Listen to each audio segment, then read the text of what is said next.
Kahit nasa kabilang dako kayo ng ilog, o mapapansin ninyo, nakatanggap kayo. Kasi para sa taong bayan. I hope you read between the lines.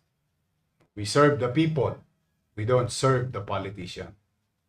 Hi, magandang araw po mga minamahal kong Batang Maynila, lalong-lalo na sa aking mga paboritong lolo't lola at nanay-tatay na senior citizen. Ay magandang araw sa inyo. At sana nasa mabuti kayong kalalagayan habang pinanonood niyo po itong Talk to the People, wherein pag may urgent update or information, yan po yung tinatawag nating Talk to the People. Pagka tuwing Biyernes naman, ayan po yung ginagawa nating Yormes Hour, kung saan nire-report natin yung mga nagaganap at magaganap sa lungsod o for the week, no? Ito po ay meron tayong update itong araw na ito. Dahil nung Sabado, kung inyo pong maalala, and I hope those who are watching right now, na please do share this broadcast and streaming of your city government sa inyong mga lolo't lola, nanay-tatay, ng mga senior citizen, at yung mga nasa abroad, no? Pwede naman din na i-share nyo ito sa inyong mga mahal sa buhay na nandito sa lungsod ng Maynila, no? Para lahat properly informed, no? Magabayan at maiwasan yung pagkakalito-lito o yung pagkakaroon ng pangamba sa bawat isa. Kasi gusto ko po lahat ay properly guided. Now, ito pong oras na ito ay nais namin kayong i-update, no? Pinagpapasalamat ko naman sa ating mga ahensya ng gobyerno tulad ng MTPB, DPS, City Engineering, MDSW, at saka ang Manila Health Department. Meron pa ba ako nakalimutan? Engineering, DPS, MTPB, MDSW, at saka Manila Health Department. And of course, the Barangay Bureau, headed by Director Joel Par, no? Ito po ngayon ang update. Noong Sabado, sinabi ko, nakatanggap na po ako ng mga compliant barangays. Out of 869, out of 800 plus na barangay sa 896 barangay sa buong Maynila, 469 barangays ang nag-comply o first sets of compliance kung saan ipinalista natin ang aking mga minamahal na lolo't lola at senior citizen sa lungsod ng Maynila. At ang sinabi ko, simple lang. Botante o hindi botante. May sakit o wala, basta senior citizen, nasa barangay nila, ilista ng mga chairman.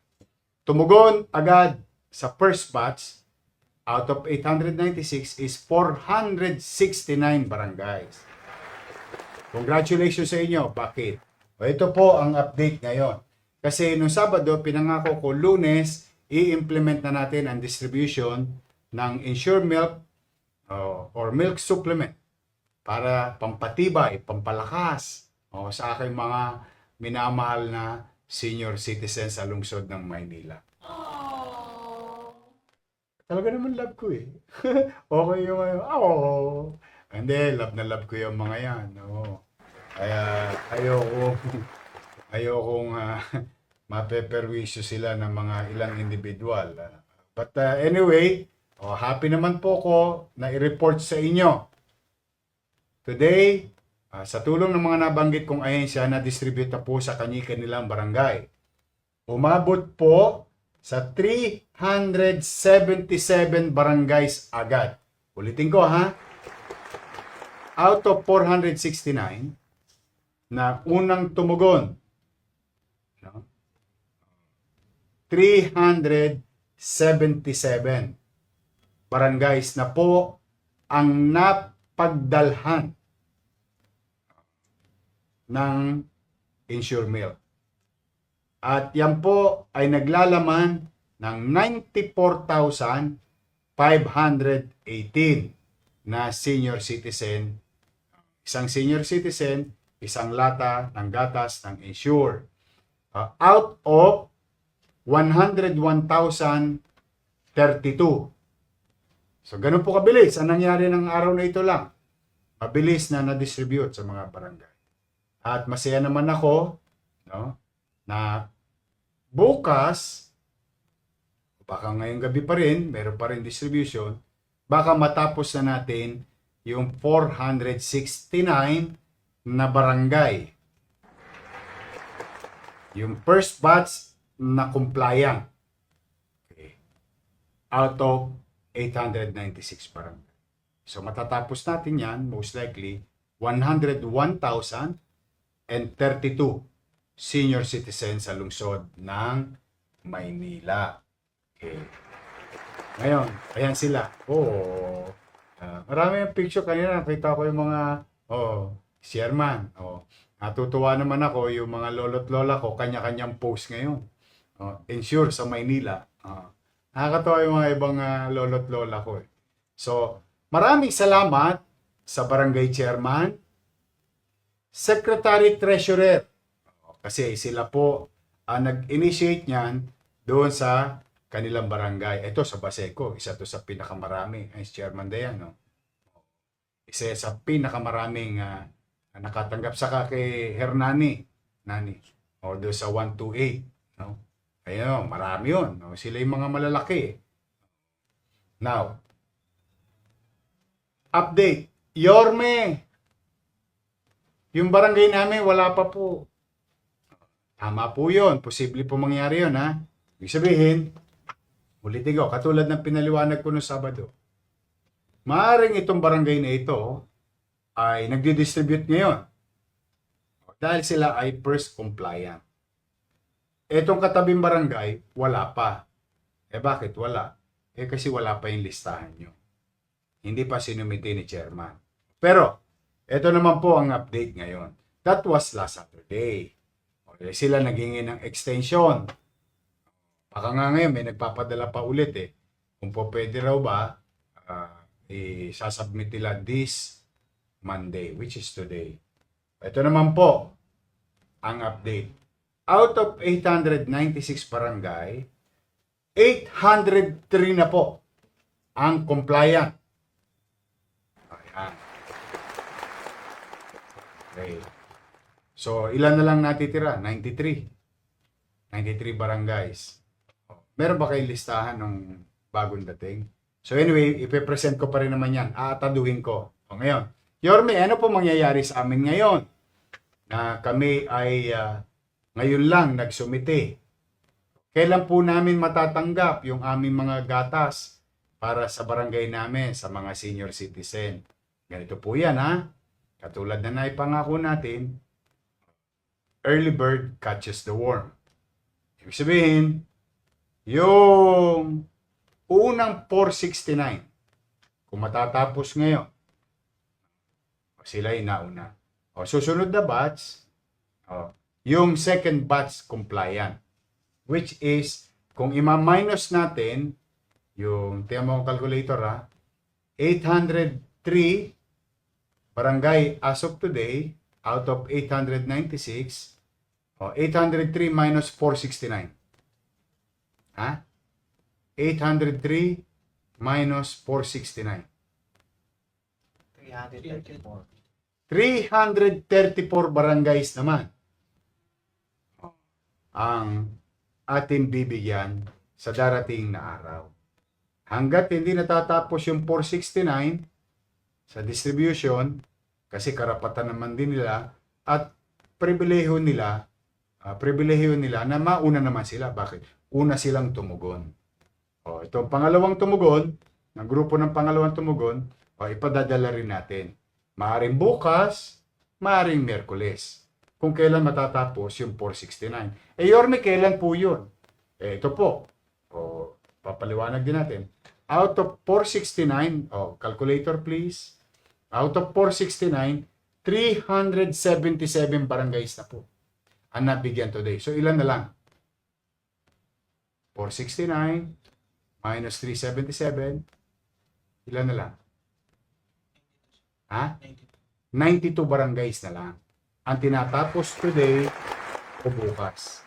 So, pag nadali na yon, next batch, which is the second batch noong mga gatas. So, maliwanag po ba, mga barangay chairman? O, ulitin ko ha. O, yung 96 barangay, wala pa kayo. Tapos, mapapansin nyo dyan ha. O, ito ha. Ito naman, real talk. O, kakampi, hindi kakampi na barangay. O, lahat binigyan natin. Kaya yung mga nanonood na barangay chairman o barangay kagawad, kahit nasa kabilang dako kayo ng ilog, mapapansin ninyo, nakatanggap kayo. Kasi para sa taong bayan. I hope you read between the lines. We serve the people. We don't serve the politician. Taong bayan ang mahalaga. Ngayon, tatanggap ako ng mga ilang tanong. Meron ba kayong tanong sa akin, yung mga tao? Tingnan mo nga. Dahil wala na tayo. Tapos na, maliwanag na yung, I think, no? Maliwanag ba sa taong bayan? Yorme, ang tanong daw po nila, ang gatas po daw ba, pag dalawa yung senior, ilan po ang gatas na Dalawa. Magandang tanong yan. Yorme, dalawa kami ditong senior sa bahay. O di dalawa po matatanggap nyo. Kasi, ulitin ko ha, ang kwalifikasyon, residente ng Maynila, senior citizen. Wala na. So, kung tatlo ang senior citizen, which nangyayari, minsan 4 ang senior citizen. Ganito po yun. Nanay, tatay, senior.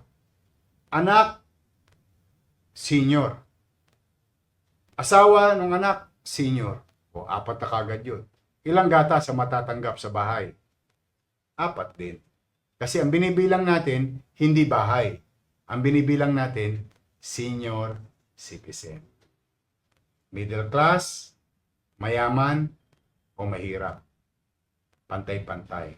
Lahat may serbisyong matatanggap sa pamahalaang lungsod ng Maynila. Next. May tanong pa? Ayun lang. Wala na. Are you sure? Maliwanag po ba? O mga nanonood ngayon, maliwanag po ba yung aking maikling pag-update sa inyo? Ano ba sa kanila? Maliwanag na? Yes po. Good. O kaya mga barangay chairman, Titipirin daw po nila. Pag naubos po, kailan daw po ang kailan ulit? Basta, hanggat kaya kong pigayin yung bimpo, huwag kayong mag-alala. Mga minamahal kong lolo't lola, nanay, tatay. Basta mahalaga kayo sa akin. Mahal ko kayo. Lagi kayong prioridad sa akin. Ang iba nakakalimutan ko, pero kayo hindi. Lagi ko kayong prioridad. Ha? I love you, mga lolo't lola ko. Pag nakaluwag-luwag tayo, malay ninyo. Okay? So, meron pa bang tanong? Yorme, ang tanong po nila, paano daw po pag wala yung senior citizen sa bahay? Babalik naman yun, di ba? Baka na malengke. Baka na ospital. Basta nandoon naman yun na doon naman umuwi sa kanila. Ulitin ko, botante o hindi. Kalaban nyo sa politika o hindi. Kasi may naririnig ako, ito mga chairman, mga kagawad, secretary treasurer, tatanda din kayo.